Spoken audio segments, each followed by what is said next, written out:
I felt my chest lock when she padlocked the trench for control. I filmed it, mailed the receipts, and the permit simply didn't exist. Then Iris turned her padlock into a plug and the clubhouse went under on camera. "Let me take you back."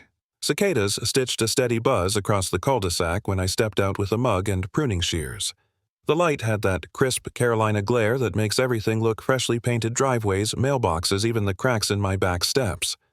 On most mornings, I'd trim the ligustrum, check the gutters, and walk the length of the old stone trench my father swore kept the place honest. Today, the routine stopped at a shine that didn't belong. A puddle trembled where the trench should have been a dark, dry ribbon. Not dew, not sprinkler overspray, the surface was too still a held breath. I followed it down the slope, and the air shifted from cut grass to wet clay, that clay smell that clings to your boots and your thoughts.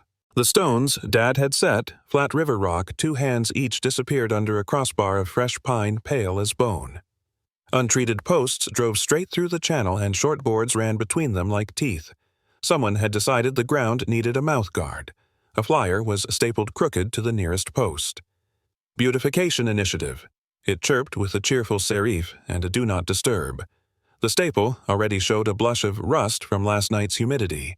The page flapped against wood tacky with sap. Under the boards, the water had nowhere to go.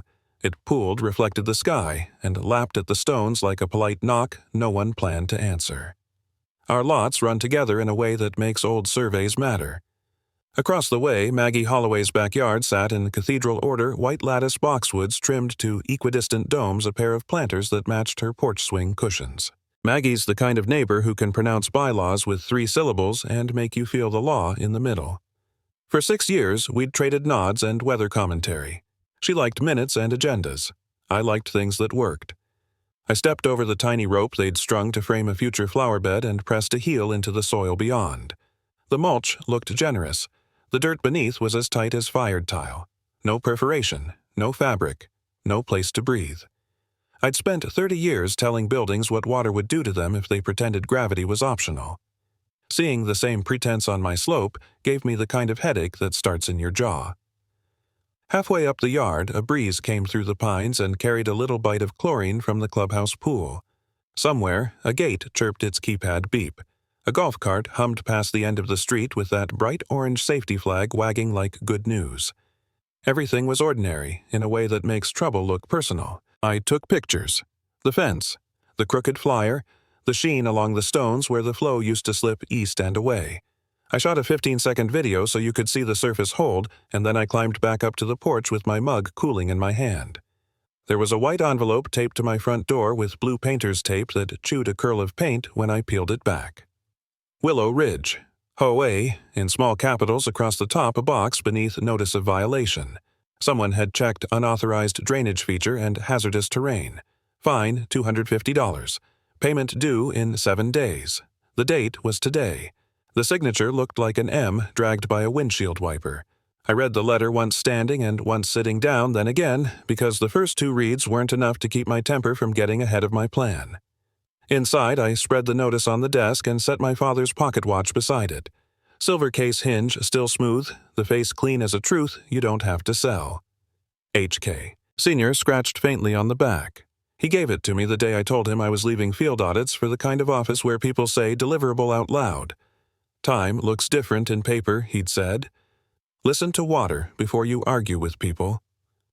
I wound the stem and let the tick steady my hands. I found the manila folder labeled Drainage, Easement, in my father's handwriting and slid out the old plat, then the deed. County seal raised like a thumbprint easement line faint, but there the trench sketched across 2 properties into a wooded basin that predated the HOA by decades. I took the plat to the window and let the paper catch the morning so every line stood up. A good drawing will tell you what happened long after the men who drew it quit arguing. Back outside, I walked the line with a tape and a pencil. 37 feet from the corner stake to the first bend, just as the plat promised. Mosquitoes whined around my ear and landed on the back of my wrist. The boards across the trench gave off that green, sharp smell of new pine, and the sap was sticky enough to pull a thread from my shirt. At the lowest point, the water had crept up around a stone my father notched with a cold chisel when I was 12. I remembered the ring of steel that afternoon, and the way he'd grinned when the piece popped free. The memory knocked against the present like knuckles on a locked door. A cart slowed on the street and lingered. I didn't look up. I could feel the eyes. That's the thing about neighborhoods, they can watch you without anyone admitting to watching. The flyer slapped the post again, and this time the staple squealed just enough to make a sound like a tiny hinge, giving up. I slipped my phone back out and zoomed for a close-up. Dates, faces, fasteners. In my world, they matter more than opinions. By noon, the heat sat on my shoulders like a wet towel. I carried the plat and the deed to the scanner, made clean copies, and named the files with a date that would make sense to me a year from now. Subject: drainage, easement, obstruction. A few lines of plain language. Attachments: plat scan, deed page, photos. To HOA general address at the bottom of the violation. CC County Planning email I still had bookmarked from my working years. I had no illusion they'd read it today. Paper exists so you can point to it later. I ate half a sandwich and put the other half back on the plate because my mouth was dry with a kind of anger I don't wear well. In early retirement, you learn which fights you can pick and which you can win. When I stood to rinse the plate, the puddle outside had grown into a shallow mirror that collected sky and stray leaves. A dragonfly hung over it, iridescent and indecisive. My wristwatch said 11:30. The pocket watch said whatever time it always says until you ask it out loud. I told myself I would be polite, reasonable. I'd take the plat to Maggie and point to the line and say, "This isn't taste. This is function." I imagined her smile and the way she says community like a church word. I imagined her saying it wasn't official on the current municipal map and me setting a finger on the county seal. I imagined none of it working. Then I took a breath because I was borrowing trouble I hadn't earned yet. The cicadas rose and fell like a machine that never quits. Somewhere, someone's grill clicked to life for lunch. The clubhouse door beeped open, then closed. The water at the bottom of my yard didn't move. I sat down at the desk again and placed the pocket watch to the right of the violation so the tick was in my ear, not my eyes. I smoothed the paper with the palm of my hand, felt the raised print of the little ridges where the toner had cooled. My name looked like a stranger's. I stared at the box, checked hazardous as if it might uncheck itself if I held it long enough. Then I picked up a pen and wrote the date on a sticky note. 1 note for the letter, 1 for the flyer, 1 for the fence. And I kept looking at the letter until the tick took on the same rhythm as the beep from the clubhouse gate 2 blocks away. The lobby smelled like lemon cleaner and new carpet glue. On the folding table, a stack of agendas sat under a glass pineapple. June 11, 2019 was embossed so deep the date cast a shadow. My name was scrawled under homeowner concerns like I'd been converted from neighbor to case file. Through the propped doors, summer paraded a ribbon of BBQ smoke and laughter from the parking lot. Inside, the air conditioner poured cold down the back of my neck. A cooler of lemonade sweated beside a column. Someone fished out ice, the cubes clicking like loose teeth. I signed the speaker sheet beneath complaints about trash cans, a mailbox paint code, a portable hoop, and set my folder on a chair. Inside were the things I trusted: the deed page with the easement notation, the old plat with the county's raised seal, an aerial with the runoff traced in blue, toner, and paper tools that don't mind being patient. Maggie Holloway presided like a maitre d'. Pearl's navy blazer in July, that smile you can feel from the parking lot. To her left, Dan Tall swiped a finger orchestra across his iPad. To her right, Loretta kept a closed ledger on the table, hands folded, eyes that sorted people into columns. The gavel called the room to order. Minutes approved. Landscaping report. Flags of appropriate proportion. Twice the door swung open and that soft, sweet smoke drifted in, undoing the lemon smell by inches. Pens clicked, styrofoam squeaked. Everyone performed, being reasonable. Mr. Keen Maggie said at last, 3 minutes. I carried my folder to the table and laid down the deed. The county seal caught the fluorescent light. There's a recorded drainage easement, I said. It predates the HOA. The new fence blocks the route. We're very proud of the beautification initiative, she said. It's created unity. I placed the plat on top paper, thick as old skin. This trench has moved stormwater for decades. I pointed at the faint hash marks that mean flow, not fashion. When it's open, the hill breathes. From the second row came a small huff, the sound budgets make when numbers refuse to flatter. I slid an aerial over the thin blue line from my slope to the wooded basin. Recent photos show standing water after light rain. The fence acts as a dam. Dan's eyes glanced up then down. Loretta tilted her head at me, not the documents. Somewhere a phone camera clicked. Maggie tapped the plat with a manicured nail. "We reviewed municipal maps last quarter," she said. Sympathetic as a weather girl. "Nothing current shows a ditch." "It's a trench," I said evenly. "And the county record is this." I touched the seal, felt the raised ring bite my fingertip. She offered a small laugh that suggested I'd missed the modern memo. "We appreciate your papers, but as currently maintained, it's unsightly. Residents raised safety concerns. The garden barrier addresses those." Eyes drifted, chairs whispered. The door opened again, and laughter crossed the threshold light as a sparrow. I kept my voice level. "This isn't about taste, it's function." After a sprinkle flow reached the old stones. "With a real storm, it goes at foundations. If there's a maintenance concern," she said, palms open, "we have an approved vendor list for grading and sodding." Heat climbed my chest in a slow, embarrassing wave. A vendor can't pave over an easement. The room gave me the look reserved for men who care too much about ditches. Dan cleared his throat. Loretta drew a small square on her pad and shaded it in as if diligence could alter gravity. Outside, the sky faded to that flat summer white and the smell of ribs sweetened. My 3 minutes were gone. Maggie's smile brightened by a watt. "Please submit your concerns in writing," she said. "The board will review at the next scheduled meeting." "They're already submitted," I said. "To the HOA address on your notice, CC'd to county planning." From the back a throat cleared in almost laughter. "Wonderful," she said with the cheer of a ribbon cutting. "Next item, clubhouse roof upgrades." The gavel's tap put a lid on the subject. I returned to my chair with the folder, and the room arranged itself like furniture after a staged open house. A woman I waved to at the mailbox studied the agenda with new devotion. Dan's iPad lit his face a friendly blue. Loretta capped her pen and aligned it to the ledger's edge as if straight lines could fix a crooked choice. Midway through the roofing numbers, my phone buzzed. Habit kept it in my pocket. 2 chairs over a screen flashed, and the phrase liability concern bloomed on it large enough for the next row to see. Someone leaned forward to whisper, then leaned back with a face like a closed drawer. Adjournment came with the soft scrape of metal chair legs. Outside, the smoke thinned to sweetness. A boy chased a moth under the lot lights while his father lifted a sack of charcoal like a trophy. As I passed the hydrangeas the block party always admires, Maggie told Dan she'd email the roof estimate by morning. "Clarity is kindness," she said. Dan chuckled as if kindness had a subscription list. My porch light cut a yellow trapezoid across the steps at home. Another envelope waited with the same blue painter's tape peeling the same small curl of paint like a hangnail. Notice of violation.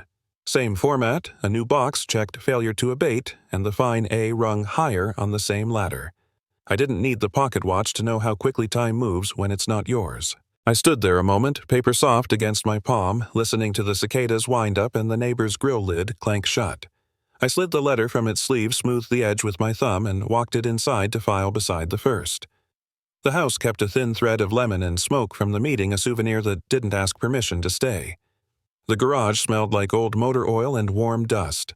A single bulb swung on its cord, sketching a patient circle of light over pegboard hooks and a shoebox labeled receipts. Harold Hal Jefferson waved me in with 2 fingers around a chipped mug. "Door sticks," he said. "Kick low left." I did, and the jam sighed like it had been waiting all afternoon to cooperate. Crickets fiddled outside. Farther off, a church bell tested one note and let it ring. On the workbench sat a short stack of certified mail slips, white with the red stripe each crowned with a neat barcode. Beside them lay a green return card with tiny boxes for signature and date, the bureaucrat's version of closure. "You came prepared," Hal said, nodding at the folder under my arm. He moved with the care of a man who'd spent years lifting other people's problems into daylight. "I'm better on paper," I said. "Talking gets curved." He set his mug on a column of municipal code paperbacks, coffee rings overlapping like age lines. I spread the deed and the old plat. The bulb hit the county seal just so. It looked official in a way no email ever will. "It's an easement," I said. Trench predates the HOA. They ran boards through it and called it beautification. "Aesthetics," he said, mouth crooked. "The first refuge of committees." We stood shoulder to shoulder, tracing the faint hatch where the drainage crossed my back line into the basin. He tapped the page with his fingernail. "This is your friend," he said, meaning the line, the language time itself. "What does the county say?" he asked. "They reply in minutes and act in months. I CC'd them. HOA sent a second violation." Of course they did. He pulled a notebook closer. You need a trail they can't accuse of being invented after the flood. Certified mail. Return receipt. Tone, like you're writing to an aunt you love but don't trust. He wrote my address on a slip in the block letters that landed like tidy bricks, then slid a printed template across a subject notice of obstruction. Drainage easement recorded. 2 paragraphs. 3 bullets. No flourishes. Send it to the HOA's registered agent, not just the list email. Copy the property manager if they've outsourced. And send one to yourself. To myself.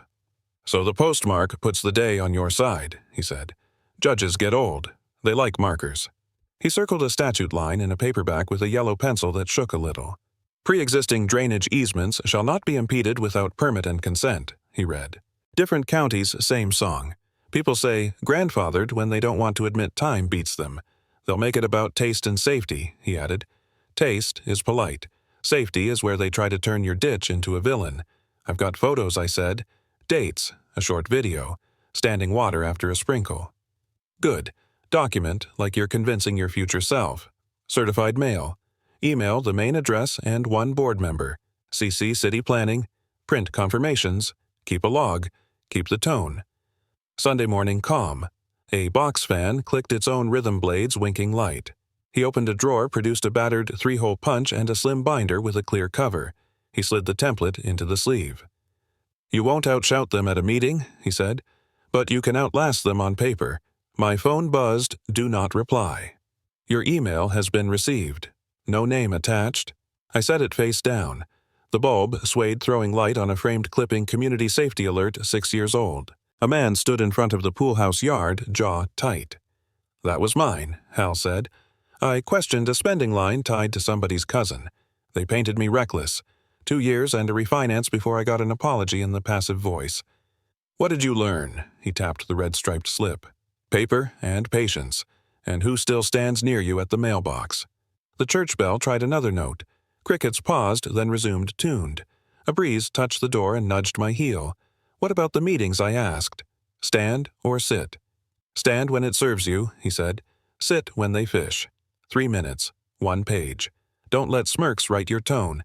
Turn your folder into a binder tab, states a contact log. Note the air. Lemon cleaner and chlorine at 7:12. Memory loves anchors. Boards hate them. We both laughed. He missed the coaster by a mile and didn't fix it. From a shelf, he pulled a legal pad scribbled with names and arrows, tore off the top sheet, and handed it to me. Mail tomorrow, he said. Photograph receipts. Store originals flat. Set a reminder for 14-day follow-ups. Why 14 weekly is needy. Monthly is lazy. 2 weeks is fair. I slid the certified slips and green card behind the deed and plat, then tucked everything into the binder he'd given me. The plastic cover squeaked the kind of sound a plan makes when it finally sits where it belongs.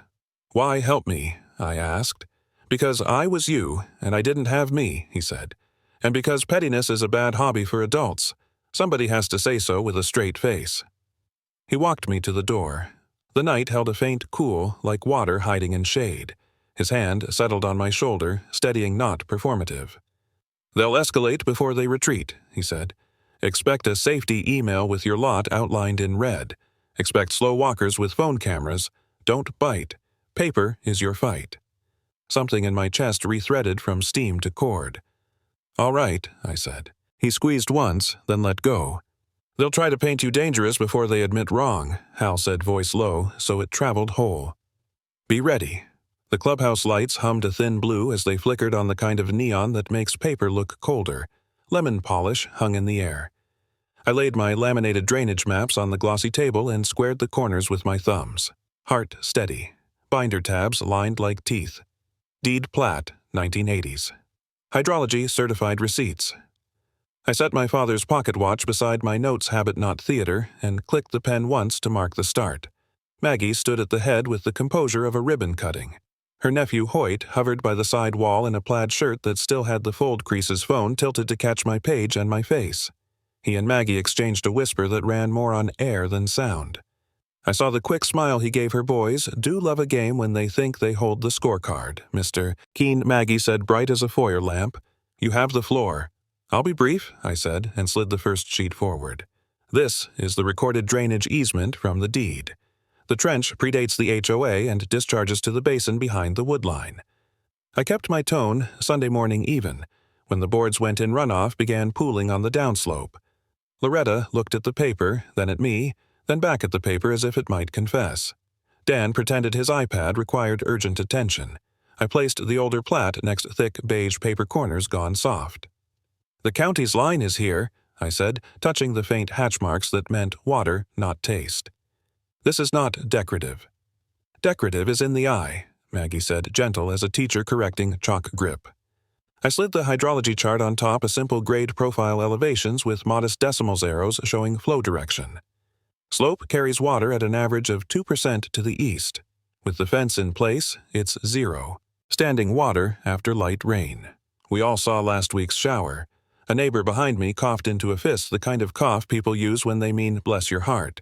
I put one finger on a printed line from County Code, one sentence only. Pre-existing drainage easements shall not be impeded or altered without permit and consent of affected owners. The words sat there dull and patient, waiting to be read rather than argued. Hoyt's phone leaned in for its close-up. Maggie's smile brightened another watt. "We do prefer primary sources, Mr. Keene," she said, palming a fresh stack of papers and fanning them like cards.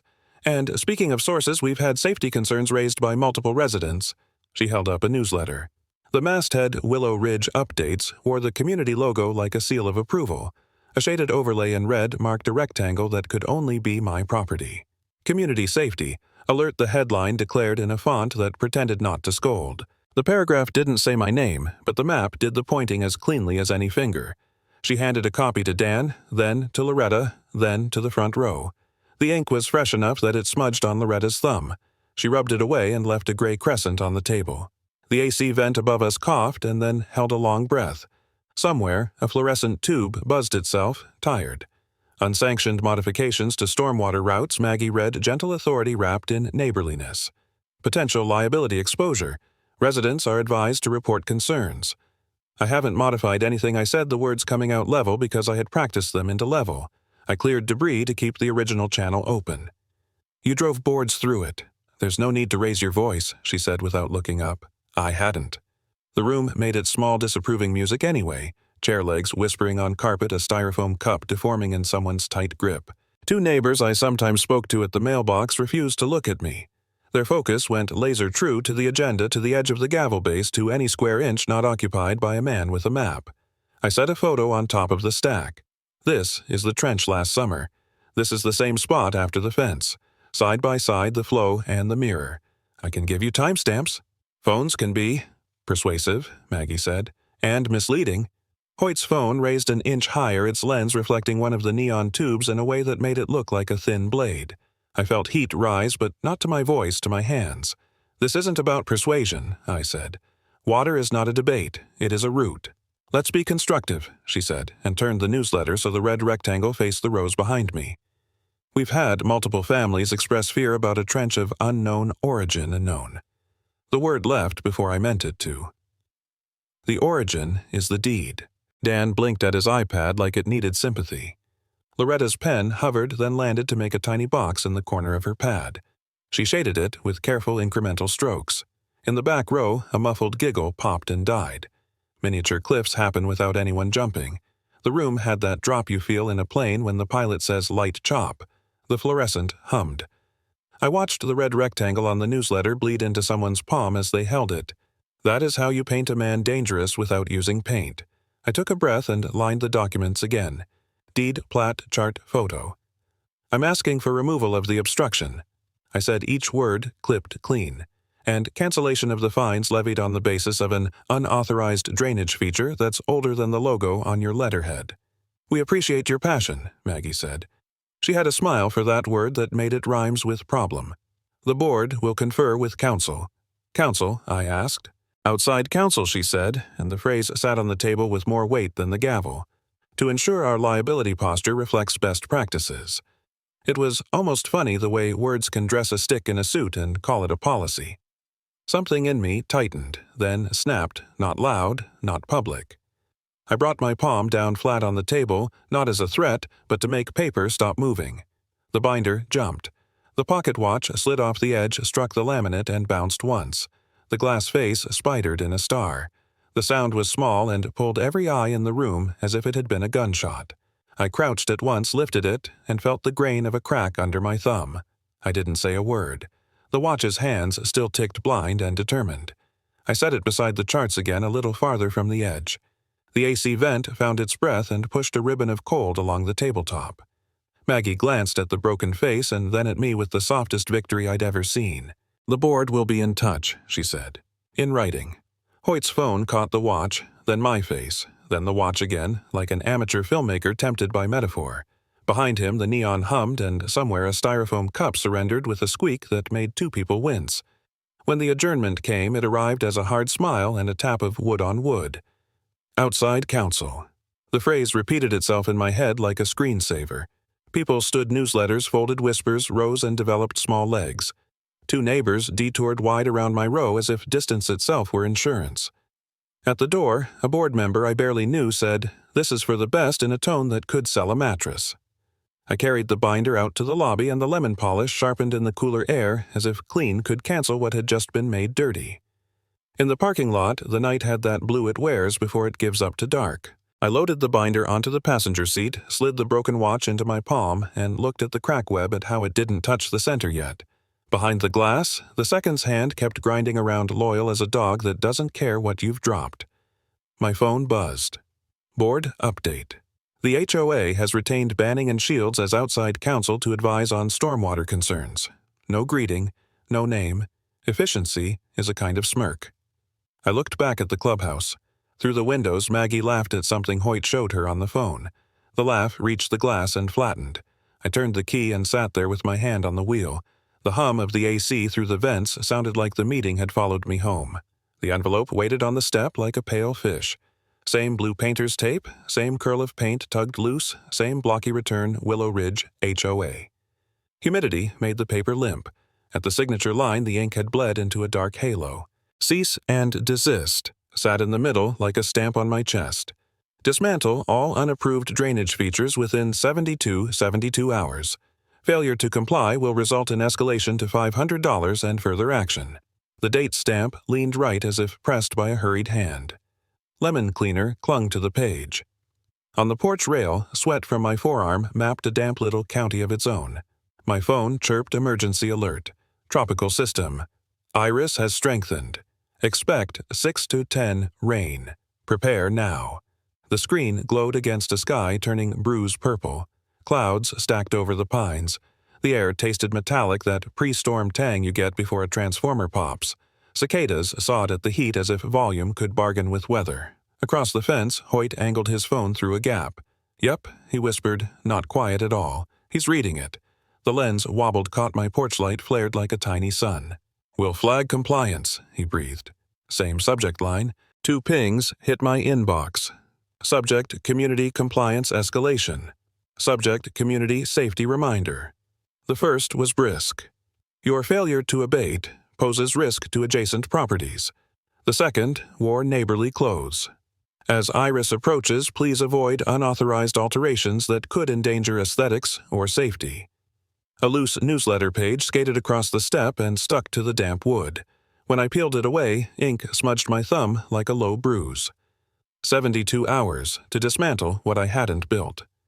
My father's sentence sounded up from the boards. Listen to water first, but paper was speaking louder. A wind chime 2 doors down found one note and wrote it. A man in a baseball cap crossed the street with his dog without looking my way.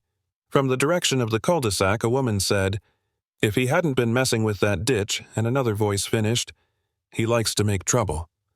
I closed my mouth on the reply that rose. My tongue tasted like pennies. Inside, I set the letter beside the binder. The cracked pocket watch lay where I'd left it after the last meeting. I wound it twice. The tick ran on glass-starred hands obedient. I rested it on the letter's margin and watched the seconds step across failure as if it were just another tile in a floor. County texts hid in a string. Sandbag locations posted. Flood-prone map updated. Shelter open at middle school. On local news, the hurricane track did its slow curl. An anchor with too many teeth said cone of uncertainty and historic, while the crawl at the bottom stacked closures. At the fence, Hoyt coughed. His phone made the artificial shutter sound a child might choose.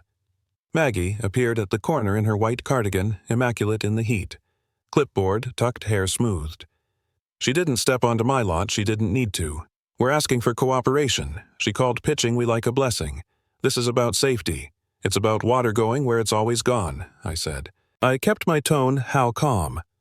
My hand found the porch rail and gripped until paint printed my palm. We'll work with outside counsel, she said. Please remove any modifications to the AH trench within the compliance window. Thank you, Harlan. She turned and Hoyt followed, phone held chest high like a medal. I printed the letter and slid it behind notices. 2023. The 3-hole punch bit down with the blunt authority of a gavel. I logged the time, the smell ozone and damp glue, the skewed date stamp, the shaky signature. I added a photo of the sky over the back lot. Hal says memory stands up better when it has weather to lean against. Another email surfaced, pool closure for safety during Iris. In its wake, special assessment discussion, post-storm repairs. The second wasn't even pretending to wait. I walked the yard with a narrow shovel, not to cut anything new, only to lift roots from the old stones. Sweat ran down my temples. The air pressed my shirt to my back. Along the fence, fresh stakes with nylon rope had appeared. A sign flapped beautification zone, do not enter. The rope squeaked against my shovel handle. Nerves on nerves. I set it back politely as if courtesy might buy me an inch of mercy. When I straightened, Ted stood at his mailbox, eyes on mine. He opened his mouth closed. It mailed his envelope. Across the way, Mrs. Carter watched from behind her glass door, one hand braced on the frame. When our eyes met, she gave a small nod that carried more charity than I deserved. By dusk, the clouds were a livid purple shelf. Lightning gritted its teeth somewhere far off. The clubhouse gate beeped open and shut like a practice run. I went inside and set the watch on the kitchen table face toward the letter. The spidered glass made the second hand blur at the bottom of each circle. Someone had handwritten 72 HRS in blue at the top of the page. I watched the seconds sweep it over and over as if time itself were skimming off the ink. I thought of tearing the notice in two. Instead, I scanned, stamped, filed. Hal's template lived under letters, certified. My printer hummed the useful hymn of toner and feed rollers. When the copies cooled, I laid the original flat and pressed the binder on top for weight. My phone buzzed on the counter subject Community Watch Volunteers Iris Patrols. Report suspicious drainage activity. There it was, dressed as helpfulness. Rain teased the window screen with 3 dry taps and then went quiet. Streetlights flickered on. Across the fence, Hoyt's yard light popped to life and caught the young boxwoods Maggie loves in a white glaze. I could hear him talking again, lower now, more excited. Somewhere a garage door rattled shut. I lifted the watch. The crack ran like frost from 10 to 3. The tick didn't care. Outside, thunder finally cleared its throat. The TV voice rose from the living room, urgent and polished. Just in the anchor said smile gone at last. Storm Iris has been upgraded to Category 3 overnight. The house took the sentence and made a sound like a swallow gone wrong. I set the watch on the letter a final time and stood still until the tick slipped back under the cicada's noise and the air settled into the heavy hold of waiting. Rain hammered the roof so hard it stitched the gutters into a drum. I pulled on my boots, slid a shovel through my fist, and checked the GoPro's red eye blinking from the porch beam. The timestamp pulsed like a heartbeat. 12-14-00-12-15. Each second an affidavit. I pocketed the cracked watch and felt the spidered glass catch on my knuckle as if time wanted to argue. My phone buzzed in my chest pocket. Hal's voice came thin through rain and cell towers. Restore. Don't modify, he said. Say it out loud, into the camera. Document everything. Restoring the pre-existing drainage, I said to the lens, my breath white despite the heat. No new channel. Clearing the original path. I stepped into the yard and the rain erased the size of things. The grass was ankle-deep and moving. Flashlight beams collapsed into silver veils 3 feet out. Clay smell rose warm and mineral, and the trench, what I could see of it, was a black seam rushed with gray water and torn leaves. I planted the shovel and cut. Mud rolled like heavy batter, each slice a sentence I'd have to read back later. At the fence line, the boards that made the dam hummed with trapped water pressing its case. I spoke for the camera again, loud as I could over the roar. Removing debris from the historic trench. No alteration of route. I pried up a mat of roots and the current took it like a gift, pulling it downstream toward the easement where the land always meant it to go. I'd staged cinder blocks by the shed days ago. I lugged them 2 at a time, set them in a staggered cradle against the old stone, and braced a steel plate between them, a simple floodgate angled to slow the shove and keep the flow inside its own bones. The plate shivered under the strike of water, then settled. I put my shoulder to it anyway until my arms vibrated with the pulse of the stream. Plate is a brace, I told the camera, to preserve channel integrity. Lightning put a white room over everything. Thunder arrived as a flat hand on the neighborhood's back. In the next flash, I saw Maggie's flower bed beyond the fence turn to slurry and give. The crisp edge of sod folded like a bad card trick and slid. I heard a dull whump, and then a metallic clang, a buried sprinkler line maybe, or a landscape staple surrendering. The smell shifted from clay to something iron. Miniature cliff, the trench hiccuped. Water rose a notch, tested the lip, and made a grab for my boots. I dug faster, carving the original curve back into itself, brick by brick of mud. Every scoop, a small memory of the line my father and I once traced with string and stakes. "Come on," I said to no one, and to water both, and the flood answered with a shove and then a bow. The plate held. The flow slipped through, and the surface dropped an inch so fast it felt like the ground exhaled. I swung the flashlight toward the house. Foundation vents dry. Downspouts working. The sump pump silent. I laughed once short because relief and rain occupy the same part of the chest. The phone buzzed again, and I pinched it against my ear. "Still legal?" I asked. "Cleaner than a hymn." Hal said, "If they ever ask, this is maintenance. Keep your narration going." I pointed the beam toward the clubhouse hill. Between slashes of light, I could see the parking lot taking shape as a dark, wrong lake. Headlights bobbed where a sedan stalled. The keypad gate beeped once, twice, then died into a steady tone, the kind electronics make when they've had enough. Over the fence, Maggie's yard turned to an unwilling pond. The white crepe myrtles listed like ships, their root balls sighing loose. GoPro shows 00 after 34 minutes of continuous flow, I said, glancing up at the blinking red dot. Original trench conveying stormwater east to basin. No diversion to adjacent property. I could feel the sentence settle into the air like a witness. Rain got meaner. I cleared another wad of leaves and a low, cold ribbon of water slid past my calves into the channel. The plate rattled and then rang true. The current picked up a new clarity as it slid between the stones I'd reset last fall, the ones with my father's chisel bites still visible. I ran my fingers across one notch, a quick benediction, and then kept digging. A shout rose from the cul-de-sac and turned into nothing under the storm. I aimed the beam downhill. The clubhouse's glass doors were dark under water up to the handles. Lawn chairs bobbed like punctuation marks, all the periods the newsletter had loved to put in my name. Inside my house, a light came on in the kitchen, my timer. I remembered the one I'd set to remind me to check the crawl space again at 0100. I stepped to the back steps, shook off, and crossed the porch. The watch read 12:58 through its cracked face, the seconds blurring as they passed the fracture line like they were crossing a county line at speed. The tick said, "Keep moving." I did. Crawl space, dry. Bearings, quiet. I grabbed a roll of bright, flagging tape from the toolbox, hustled back out, and tied strips to stakes along the trench at 6-foot intervals. The tape snapped in the wind, little orange prayers marking depth. I filmed them for scale. Markers at 6 feet, I narrated. Depth increasing at stations 3 and 4, trench still contained. I climbed the slope again to the fence seam, and there the bed failed proper. The whole thing sighed and settled 3 inches with a wet sound you feel in your knees. A black oval opened where soil had gone traveling. Water nosed in, found old compaction, and said thank you to gravity. From somewhere under the sod came that metallic clang again. Louder pipe letting go. I caught the sound on the mic and said audible infrastructure failure on adjacent property. The words tasted like copper inaccuracy. Minutes later, 01:11. The GoPro told me the neighborhood noise shifted. Engines. Men's voices low with that get-it-done energy. The county trucks had made it to the far end of the block. Flashers pulsed red against rain as if to say, "We see what you did wrong and what you did right, and we'll sort the difference in the morning." I was tying the last strip of tape when the doorbell rang. It sounded timid in a way the storm was not. I jogged up, boots dumping a river with each step. On the porch stood Maggie, drenched to the marrow hair, stringing in lines I had never seen on her. The white cardigan had given up and mapped itself to her arms like paper mache. Behind her, rain stitched the darkness tight.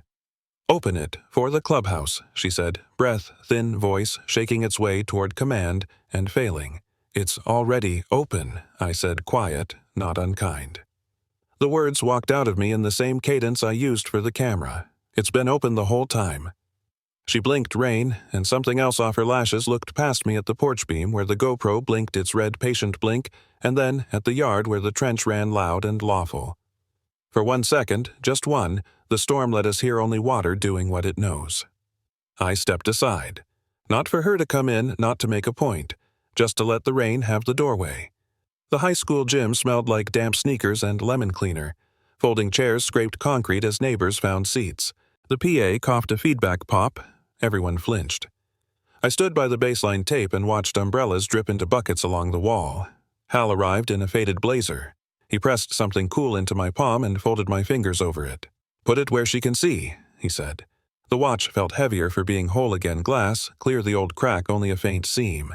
He'd had the crystal replaced that morning. The receipt sat behind the leather band.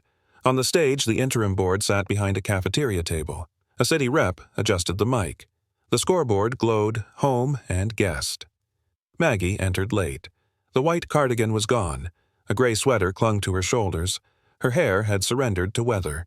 No pearls, no clipboard until Hoyt pushed through and placed it in her hands. She stood to the left of the board, not the center. Evelyn, the interim chair, tapped the mic and winced at the squeal. "Thank you for coming," she said. "We're here to review storm impacts and leadership decisions preceding them." A murmur rolled the gym. People who hadn't spoken now sat shoulder to shoulder. Evelyn called for statements. They came like rain, steady, then hard. A man described a crawl space full of water and the denial from his insurer. A young mother lifted a photo of a nursery rug marked by a dark tide line. A retired couple carried receipts in a plastic sleeve. Loretta rose from the front row ledger, clutched against her stomach. She faced the board. "The fence project," she said, voice flat with practiced calm. It did not receive a board vote. It was entered as an emergency landscaping expense and moved through with the president's signature. She turned, met Maggie's eyes, and set the ledger on the table. We were told municipal maps showed no active trench. That was not accurate. The gym inhaled together. Maggie's mouth moved. No sound. The clipboard tilted. Hal lifted the bylaws. He didn't perform. He read, Section 7.2. No alteration to drainage infrastructure recorded or functional shall be undertaken without permit notice to affected owners and a majority board vote. He closed the booklet. "That's not a paragraph," he said. "That's a guardrail." Evelyn nodded to me. My legs remembered the free throw line. I carried the binder and the watch to the podium and set both down. I kept my voice, how calm. "My father called it the property's artery," I said. "The deed calls it an easement. The county calls it drainage. The storm called it necessary." I slid certified receipts forward, then a photo of the floodgate braced between cinder blocks, the timestamp bright as a witness. I placed the watch at the top edge of the podium where the light could find it. Its crystal threw a clean circle onto the paper. From the side, Sasha, the city engineer, spoke into a second mic. "Our preliminary review indicates the trench once cleared conveyed water away from multiple lots. The obstruction adjacent to it contributed to pooling." Murmurs thickened. Someone clapped twice, then stopped. Hoyt held his phone lower. I kept it short. "I asked for removal of the obstruction," I said. "I received fines." I asked again. 3 days before Iris, I received a cease and desist. I angled the watch so the second-hand sweep was visible. Time kept moving. Silence has weight when it's full of decision. The board conferred in a lean-in huddle. The PA popped and went quiet. It broke when Loretta repeated "no vote." The phrase hung like a dropped tool. Maggie's fingers tightened on the clipboard until the clip squealed. She looked at the watch as if it were a word she couldn't recall. Something in her unclenched. The clipboard slid from her hand, struck the floor with a smack, and skittered against a shoe. Her shoulders went first, then her face. She cried, unrehearsed, unpretty. The microphones received it and did not know what to do. No one moved. Not to console, not to savor. We had all run out of appetite for drama. Evelyn stood. "Thank you, Miss Whitmore," she said, precise and kind. She turned to the room. "By authority of the interim board effective immediately, Miss Whitmore is removed from the presidency of the Willow Ridge HOA pending further review." It sounded like a gavel without one. A breath went out of the gym. I lifted the watch from the podium and slid it into my pocket. Its tick felt different through new glass, clearer like a metronome after they straightened the stand. Hal touched my elbow. Sasha put her notes away. Outside, the rain settled into a steadier rhythm, a drummer who'd found the song. The first week felt like a second spring. Kids were barefoot again, heels flashing as they skipped along the grass lip of the trench that once drew fines and threats. A sprinkler misted the new rain garden. The air smelled of wet earth and fresh mulch. The trench ran clear under a thin sheet of water, the stones bright where I'd scrubbed mud from the creases. I had the note in my pocket. No envelope, shaky, cursive, no signature. You were right. I'm sorry. Paper carries a voice even when it doesn't try. I folded it smaller and slipped it behind the card slot in my wallet next to Hal's receipt for the crystal. The watch lay on the picnic table, gleaming beside the pen the committee set out for signatures. The Environmental Oversight Charter read like a fence that keeps the right things in access to records voting participation permits for drainage work a line about historic features that made me think of the surveyor who first drew our ditch like a vein. I signed my name steady, then rested my palm on the page until the ink settled. The watch threw a clean circle of light across the margin. Neighbors lined up, Mrs. Carter brought banana bread in wax paper. Ted unfolded a chair like a truce. Evelyn toggled between a clipboard and a garden spade, laughing the relieved laugh you hear when paperwork and shovels finally agree. At the lot's edge, volunteers set cedar posts for the sign we'd chosen, Protected Historic Drainage Path City of Raleigh, 2024.